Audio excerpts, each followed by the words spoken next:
Hello everyone, welcome to the daily news protocol of the Hindu newspaper analysis contributed by Vishnu IS Academy. Today we are going to see the news articles of the date 23rd April 2022. Moving forward, if you see the news articles of the day, these are the listed articles. We are going to discuss the agreements, those are done between India and UK. And after that, we will see Submarine Vagsheer and also a RLV, relaunchable vehicle. We will be discussing the Fincluvation, India Post Payments Bank.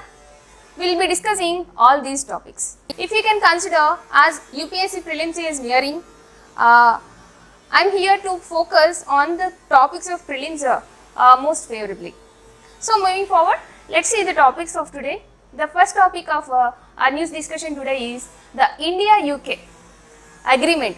As the Prime Minister of the British, Mr. Johnson, has come to India, and also there are meetings are being done from the day April 21 to 22nd. And so many agreements and discussions were done between those dignitaries.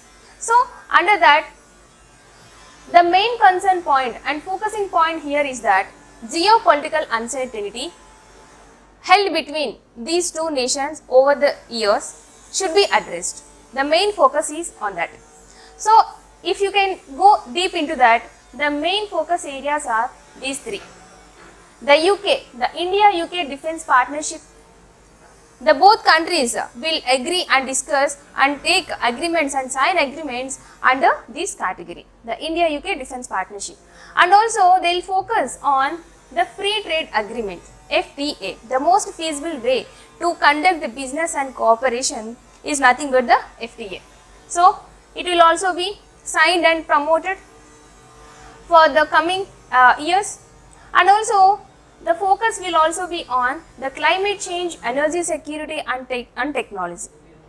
Okay, moving forward, let us see each of the topic in detail. The Defence Partnership. Defence Partnership is nothing but to start an initiative OGEL. What is OGEL here? It is nothing but the Open General Export License. The UK, the United Kingdom, is creating this platform for India, so that to make the bureaucratic, the defence imports will be made easy and affordable, and also any bureaucratic interference will be reduced, so that the imports of those defence equipments will not be delayed in near future, and also the short delivery times to be shortened. This program will focus in these two areas. And if you can see the objective of OGEL, the Open General Export License program, it will focus on greaterly on the fields the defence and security collaboration. Okay. It is first of its UK sign in the area India-Pacific region. That is nothing but UK for the first time is going to implement its OGEL scheme in the Indo-Pacific region, that is also with India. You got this point, right? And also the both countries will partner on new fighter jet technology. A new fighter jet technology will be further researched, and both of the countries will work on that to develop that sector, as well as in the maritime sphere to detect and respond to threats. The main concern of threats, the ocean threats and also the sea water threats will be addressed using these new technologies, and also cyber attacks and all the international threats to a country will be addressed under these technologies. Moving forward, if you see the next focused area of these two countries of the discussions, it is nothing but the FTA, the Free Trade Agreement. With the Free Trade Agreement, a good progress can be promised between these two nations, India and UK. And also, India has concluded free trade agreements with the UAE, United Arab Emirates, and also Australia earlier. Earlier, India has signed the FTA, free trade agreements with two countries. Those are nothing but the UAE and the Australia. So now India is moving forward to sign such an agreement with UK. UK is also very friendly in this category. It is also negotiating with India to sign such FTA agreements. And also another field of focus of these discussions between the both Prime Ministers of UK and India is that to collaborate in the fields of climate change, energy security, technology and also the natural security to eliminate some threats. So if you can see all the threats across the land, sea, air, space and cyber domains will be addressed. The cooperation will be developed under these areas. And also UK's support for self-reliant India in manufacturing technology and defense and developments will be encouraged and initiated some new initiatives, and it will support in the climate and sustainability agenda with focus on renewables, green hydrogen and new energy technologies. In all such technologies, the UK is promising to work forward and ultimately to achieve the self-reliant India as part of the Make in India. So, and also the Prime Minister of UK has also mentioned the Prime Minister of India, Mr. Narendra Modi, as a close ally, a close friend of him. So, in that background, as there are some positive outcomes are coming from the UK, we can hope some such positive attitudes and agreements and collaboration with India so that to contribute to the greater development of India and for the future. Okay. Moving forward, let's see our next news article, the Submarine Vagsheer. Okay, so now let's see the meaning of Submarine Vagsheer. If you can consider about this Vagsheer, it is the 6th submarine. It is the 6th submarine of the Project 75 of the Indian Navy. It was recently launched. It is the news coming in the recent newspapers. If you can see the details of that project, the Vagsheer, the Submarine Vagsheer is the last of the Scorpion class submarines made under the Project 75. What are all these technical terms? We are going to see the meaning of each and every technical term, don't get fear here. So, if you can see, what is the Scorpion class submarine? It is nothing but a class of diesel electric attack ships, submarines. These are called as the Scorpion. It is named as Scorpion, having the digital electric attack capacity. Under these, it will have diesel propulsion system. This system, the Scorpion class submarines will have a special feature having diesel propulsion and also an additional air independent propulsion systems. So, and also the Scorpion is one of the most sophisticated submarines capable of undertaking multifarious missions. Those missions are nothing but the airface ship warfare, anti-submarine warfare, intelligence gathering, mine playing and area surveillance. All these missions will be included under these Scorpion class submarines. Okay, these are the specifications of these submarines. Scorpion is nothing but a separate class of submarines that are having these special features. That's why those submarines will be put under that class, Scorpion class. Now, we are seeing one of such a Scorpion class submarine, that is nothing but the Vagsheer. This is developed as Scorpion class submarine under the Project 75. Now, let's see what is the Project 75. It is nothing but a plan that was planned in the year 1999 to develop such an indigenous submarines. The construction of indigenous submarines were planned under the year 1999 under a plan.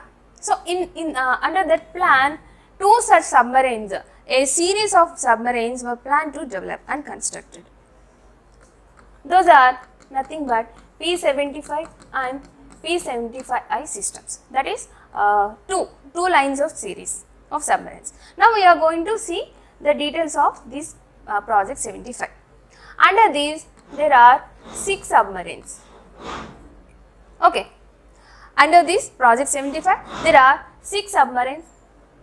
Under these 6 submarines, already 5 submarines were already constructed indigenously and developed. and in the operation also. If you can see the details of those are nothing but the INS Kalvari, INS Khanderi, INS Karanj and INS Vela have been already commissioned under the project 75. And if you can see the Vagsheer ship is under the trials, sea trials. And now the sixth such a submarine, the Vagsheer, is the sixth one, and its production was delayed recently due to the pandemic scenarios. So now the news is that the Vagsheer is being commissioned into the submarine systems. So these are all the points to be known under the project 75. Now come, let's see the initial point again. Now I hope you will understand this line very clearly. Let's read it again. The sixth submarine of the project 75 of the Indian Navy was launched. Clear right till now? And it is the last of the Scorpion class submarines. We have seen this, made under the project 75. And the project can join the Navy fleet within 12 to 18 months after sea trials. Clear? So now let's see some details about the Submarine Vagsheer. What is the Vagsheer? Why the name of this is named as such that? Why? Because it is named after a sandfish. That sandfish is a deep sea predator. So because of that feature of that fish, that submarine is named as Vagsheer. Now let's see some history of that. Earlier, the first submarine Vagsheer was already commissioned in the year 1975, getting it from the Russia. But later on, it was decommissioned again in the 1997. But now, the same Vagsheer submarine is now indigenously developed, and now it will be officially named and commissioned again. So it is the history of the Vagsheer. If you can see some specifications of Vagsheer here. Vagsheer is nothing but it can take up 8 officers and 35 men in that. The men capacity is that 8 plus 35. These are all not that much important for your exam, but you will have some idea if you have these specifications, and also it is very easy to remember about this Vagsheer if you can study that extensively about this topic. So just have a glance on it. It is of 67.5 meters long, and its height is 12 meters around, and its beam measuring 6 meters, and top speed, it is important, top speed of it is 20 kiloknots when submerged, and when it on surface is, see, if you can consider this, the speed of this submarine underwater is higher. That is very much important specification to have under the submarines. And also it will have some diesel engines, such a for having that capacity, and also it will have battery cells for power, and also it is a silent permanently magnetic propulsion motor. It have that motor. You need not remember all those, but just have a idea on that specifications. Clear? And also one more point to be noticed here is that it is being given under the some shipbuilders, Mazgaon dock shipbuilders.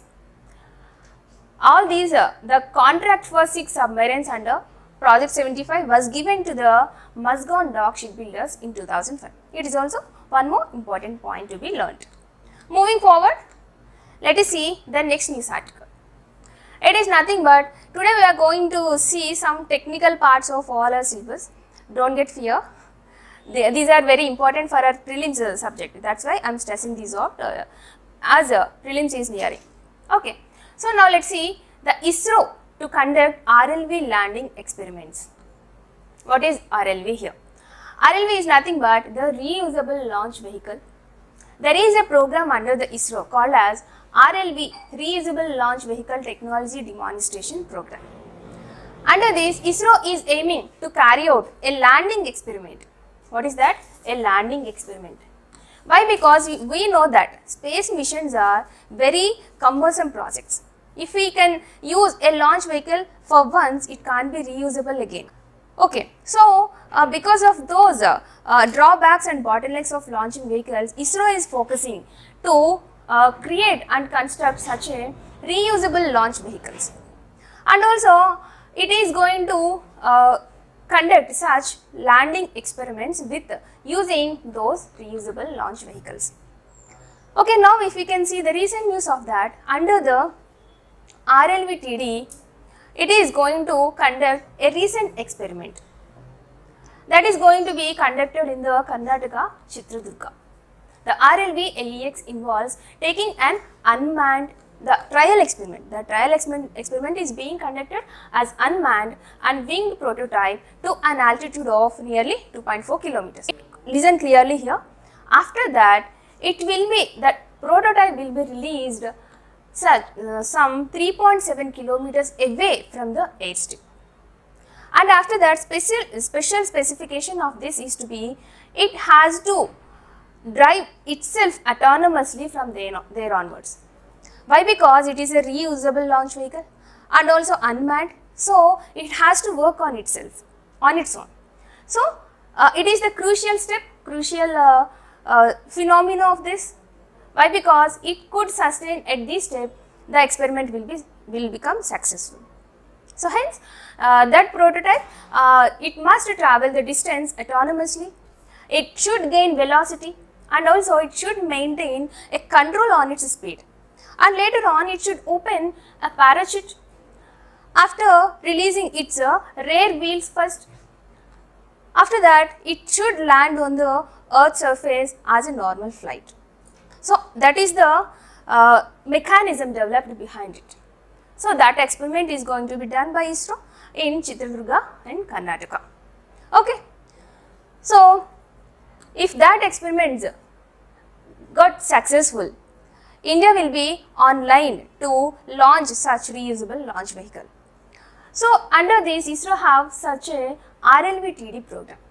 Let us see what is this RLVTD program. It is nothing but a series of technology demonstration missions that have been considered as a first step towards realizing two-stage to orbit, TSTO. It is a mechanism. In that orbit, it will have two stages. Okay, using that specification, the RLVTD program will work, and also it will be completely reusable vehicle. And the RLV makes access to space very cheaper. It is very important point. Why are we focusing this much on these reusable launch vehicles? Why? Because to launch a satellite or to use a launch vehicle, the ISRO needs crores of lakhs of money. So if we can reuse such an expensive missions, launch space vehicles, that space machines will become cheaper, right? So that's why the RLVs are that much important. Okay, these are all the news and important points regarding this news article. Moving forward, let's see another news article. That is nothing but regarding it is a new keyword identified recently. It is the combination of financial inclusion. Okay, the combination of financial inclusion. It is a joint initiative. It is nothing but the Fincluvation. What is it? It is recently launched by the IPPB, India's Post Payments Bank, and it aims to collaborate with fintech startups, financial technology startups, to innovate any financial inclusion mechanisms. Let us go deep into it. The Fincluvation is an industry first initiative. It is first such initiative in the industries to create a powerful platform for such a startup communities towards building meaningful financial productions. And also it aims at financial inclusion. As we have seen earlier, this phenomenon, this initiative will focus on to include any such financial inclusions under the IPPB platform, to give such an innovative financial inclusion mechanisms to those fintech startups. Okay, the Fincluvation will be a permanent platform of IPPB to co-create inclusive financial solutions with participating startups. These are all the objectives of this Fincluvation. So under this, we hope any surge in the financial inclusion under the startup schemes, any emerging startups, as a biggest platform under the platform IPPB.